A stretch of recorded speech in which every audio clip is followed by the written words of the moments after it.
Chapter 14, The First Blow.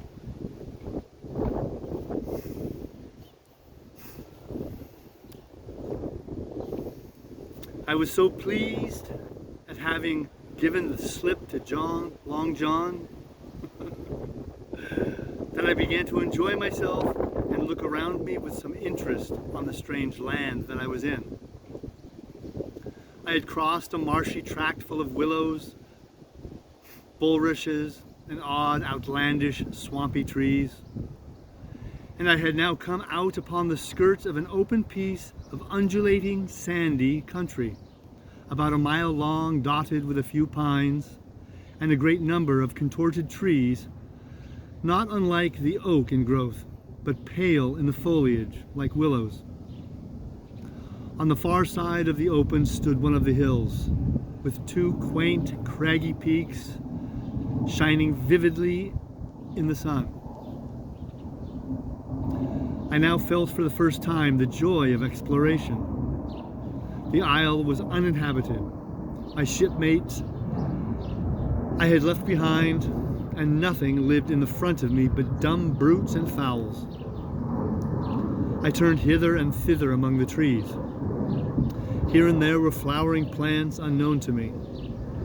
Here and there I saw snakes, and one raised his head from a ledge of rock and hissed at me with a noise not unlike the spinning of a top. Little did I suppose that he was a deadly enemy, and that the noise was the famous rattle. Then I came to a long thicket of these oak-like trees, live or evergreen oaks. I heard afterwards they should be called, which grew low along the sand like brambles. The boughs curiously twisted, the foliage compact like thatch. The thicket stretched down from the top of one of the sandy knolls, spreading and growing taller as it went until it reached the margin of the broad, reedy fen, through which the nearest of the little rivers soaked its way into the anchorage. The marsh was streaming in the strong sun, and the outline of the spyglass trembled through the haze. All at once there began to go a sort of bustle among the bulrushes. A wild duck flew up with a quack. Another followed, and soon over the whole surface of the marsh a great cloud of birds hung, screaming and circling in the air. I judged at once that some of my shipmates must be drawing near along the borders of the fen. Nor was I deceived, for soon I heard the very distant and low tones of a human voice, which, as I continued to give ear, grew steadily louder and nearer. This put me in a great fear, and I crawled under cover of the nearest live oak and squatted there, hearkening as silent as a mouse. Another voice answered, and then the first voice, which I now recognized to be Silver's, once more took up the story and ran on for a long while in a stream, only now and again interrupted by the other. By the sound, they must have been talking earnestly and almost fiercely, but no distinct word came to my hearing. At last, the speakers seemed to have paused, and perhaps to have sat down. For not only did they cease to draw any nearer, but the birds themselves began to grow more quiet and to settle again to their places in the swamp. And now I began to feel that I was neglecting my business, that since I had been so foolhardy as to come ashore with these desperadoes, the least I could do was to overhear them at their councils, and that my plain and obvious duty was to draw as close as I could manage, under the favorable ambush of the crouching trees. I could tell the direction of the speakers pretty exactly, not only by the sound of their voices, but by the behavior of the few birds that still hung an alarm above the heads of the intruders. Crawling on all fours, I made steadily but slowly towards them, till at last, raising my head to an aperture among the leaves, I could see clear down into a little green dell beside the marsh, and closely set about with trees, where Long John Silver and another of the crew stood face to face in conversation. The sun beat full upon them. Silver had thrown his hat beside him on the ground, and his great smooth blonde face, all shining with heat, was lifted to the other man's in a kind of appeal. "Mate," he was saying, "it's because I thinks gold dust of you. Gold dust. And you may lay to that. If I hadn't took to you like pitch, do you think I'd have been here a warning of you? All's up, you can't make nor mend. It's to save your neck that I'm speaking. And if one of the wild uns knew it, where'd it be? Tom, now tell me, where'd I be?"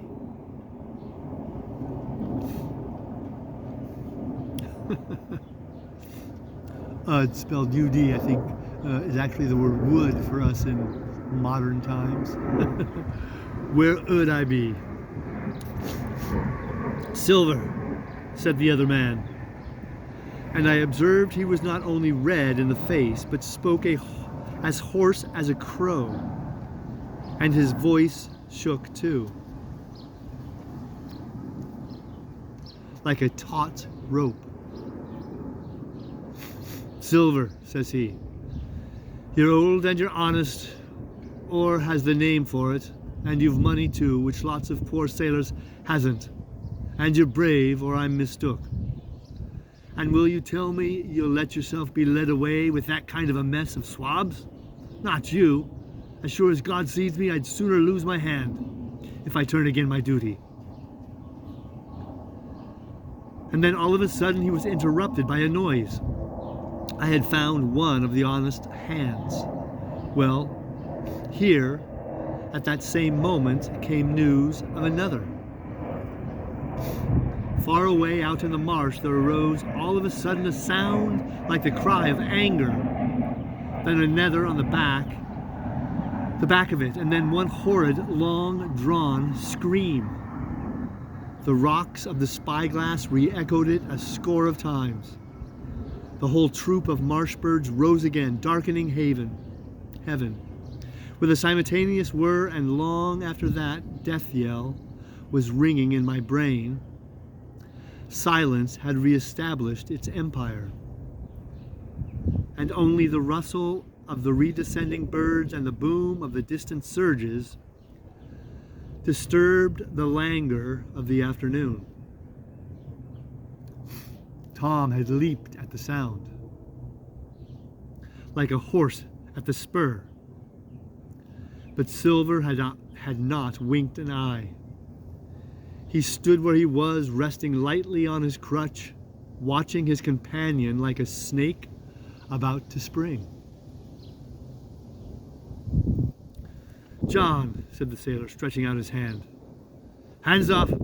cried Silver, leaping back a yard, as it seemed to me, with the speed and security of a trained gymnast. "Hands off, if you like, John Silver," said the other. "It's a black conscience that can make you fear to me.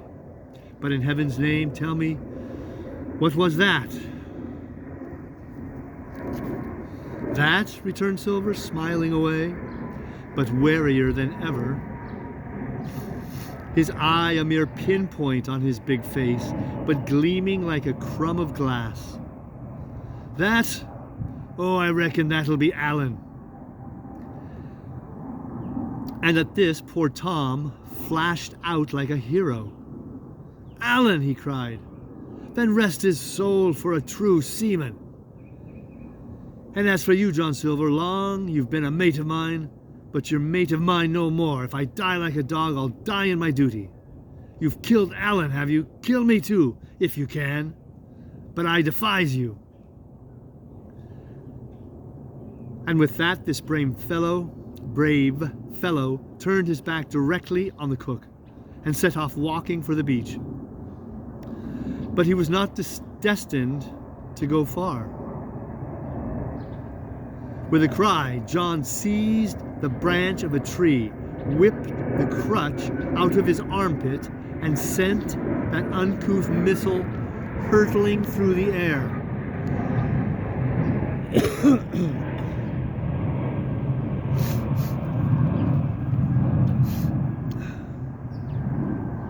It struck poor Tom, point foremost, with stunning violence, right between the shoulders and the middle of his back.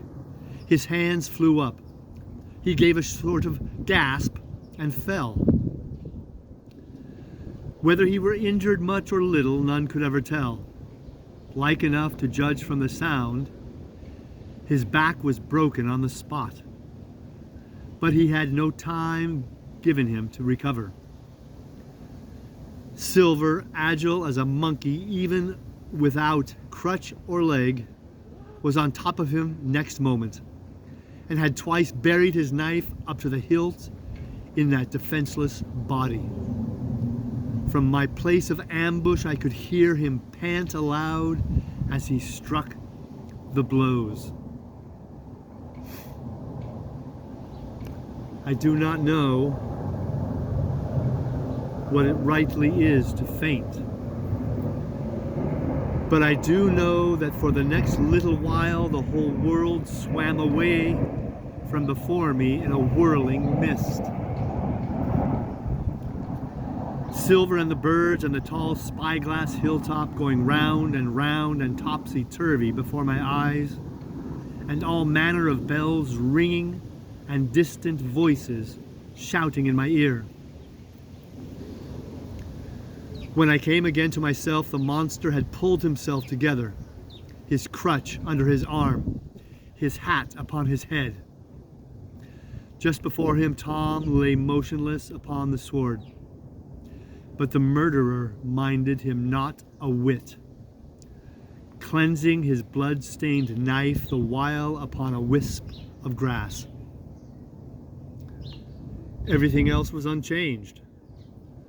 The sun still shining mercilessly on the streaming marsh and the tall pinnacle of the mountain, and I could scarce persuade myself that murder had been actually done, and a human life cruelly cut short a moment since before my eyes.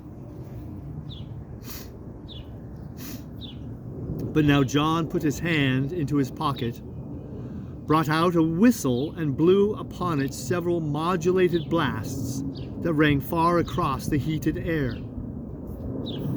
I could not tell, of course, the meaning of the signal, but it instantly awoke my fears.